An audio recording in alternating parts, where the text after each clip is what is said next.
Welcome to my channel happy students. आज के इस वीडियो में हम इतिहास का एक काफ़ी इम्पोर्टेंट क्वेश्चन देखने वाले हैं। ये आपके एग्ज़ाम के लिए काफ़ी इम्पोर्टेंट है, तो चलिए स्टार्ट करते हैं।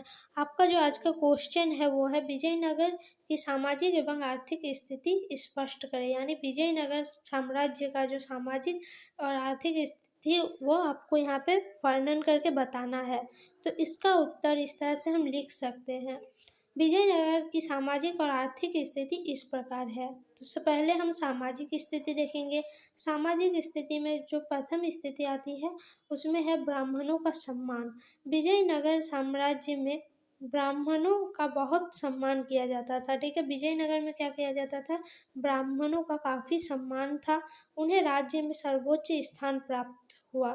यहाँ तक कि जब वे कोई अपराध करते थे तो भी उन्हें मौत की सज़ा नहीं दी जाती थी। अगर ब्राह्मण कोई अपराध भी करता था जिसके लिए उसे मौत की सज़ा होनी चाहिए तो भी ब्राह्मणों को क्या किया जाता था, वो सज़ा नहीं दी जाती थी। वे पवित्र जीवन जीते थे और शाकाहारी थे।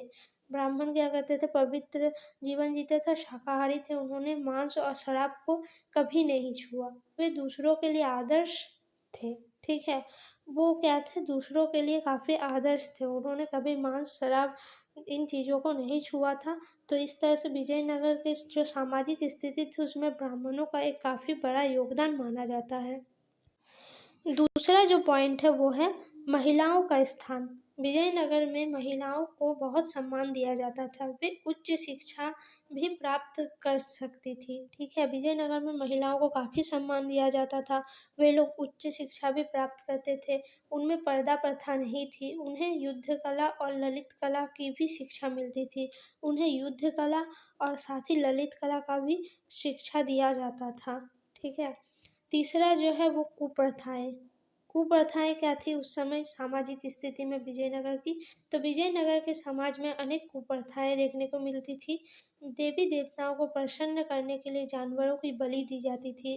ठीक है, देवी देवताओं को प्रसन्न करने के लिए जानवरों की बलि देना, ये हम आज भी अपने आसपास देखते हैं। ठीक है, बहुत जगह देखने को मिलती है ये जो बलि प्रथा है वो।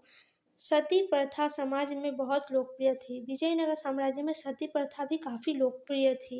यहाँ तक कि तेलुगु महिलाओं को भी उनके पतियों की मृत्यु के बाद जिंदा दफना दिया जाता था। यहाँ क्या किया जाता था, तेलुगु जो महिलाएं थी उनको उनके पति के मृत्यु के बाद पति के साथ उनको भी जिंदा दफना दिया जाता था। इनके अलावा वेश्यावृत्ति की भी एक बुराई थी। इसके अलावा वेश्यावृत्ति का भी काफ़ी उस समय समाज में विद्यमान था। देवराय द्वितीय की तरह 12,000 रानियाँ थी। राय द्वितीय जो थे उनकी 12,000 रानियाँ थी। ठीक है, उन्होंने 3,000 रानियों से इस शर्त पर विवाह किया था कि उनकी मृत्यु के बाद वे सती हो जाएंगी। उन्होंने जो 3,000 रानी थी उससे इस शर्त पर विवाह किया था कि उनकी मृत्यु के बाद वो भी सती होंगी। ठीक है, इस तरह का शर्त देकर उन्होंने 3,000 रानियों के साथ विवाह किया था। अब हम देखेंगे उसकी आर्थिक स्थिति। विजयनगर साम्राज्य की आर्थिक स्थिति उस समय कैसी थी।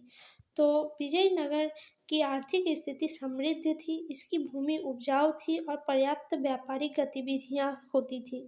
विजयनगर की आर्थिक व्यवस्था क्या थी, काफ़ी समृद्ध थी, क्योंकि यहाँ की जो भूमि थी वो काफ़ी उपजाऊ थी और यहाँ पे जो व्यापारिक गतिविधियाँ थी वो भी काफ़ी अच्छी मानी जाती थी। विजयनगर के शासकों के पुर्तगालियों के साथ अच्छे संबंध थे। विजयनगर के जो शासक वंश थे उनका पुर्तगालियों के साथ काफ़ी अच्छा संबंध था। अरबी घोड़ों का व्यापार होता था। ठीक है, अरब से घोड़े मंगाए जाते थे, उनका व्यापार चलता था।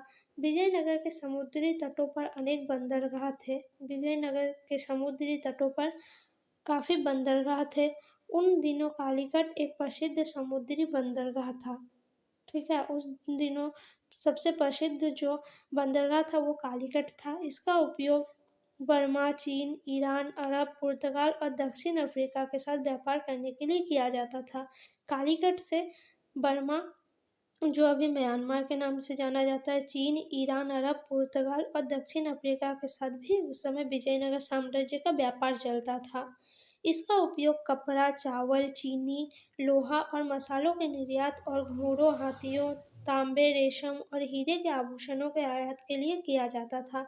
साथ ही उस रास्ते से क्या होता था, कपड़ा, चावल, चीनी, लोहा, मसाला इत्यादि निर्यात किया जाता था और घोड़े, हाथी, तांबा, रेशम, हीरे के जो आभूषण होते थे उनको आयात किया जाता था कालीकट के बंदरगाह से।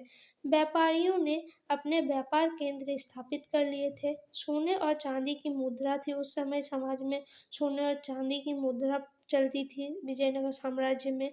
इससे वस्तुओं के आदान प्रदान में सुविधा हुई। व्यापार के अतिरिक्त उद्योग एवं कृषि की भी बड़ी प्रगति हुई। उस समय जो आर्थिक स्थिति में विजयनगर में व्यापार के साथ साथ उद्योग और कृषि का भी काफ़ी प्रगति हुआ उस समय। लोगों का मुख्य व्यवसाय कपड़ा बुनना, खनिजों को खनन करना और धातु का सामान तैयार करना था। उस समय लोगों का जो मुख्य व्यवसाय था वो कपड़ा बुनना, खनिज का खनन और धातु का सामान तैयार करना माना गया है।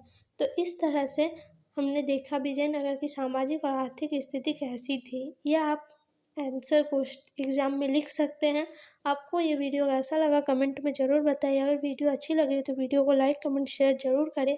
साथ ही आप नेक्स्ट क्वेश्चन किस टॉपिक पर देखना चाहते हैं ये आप मुझे कमेंट में बता सकते हैं। आप अब ज़रूर चैनल को सब्सक्राइब कर लें। धन्यवाद।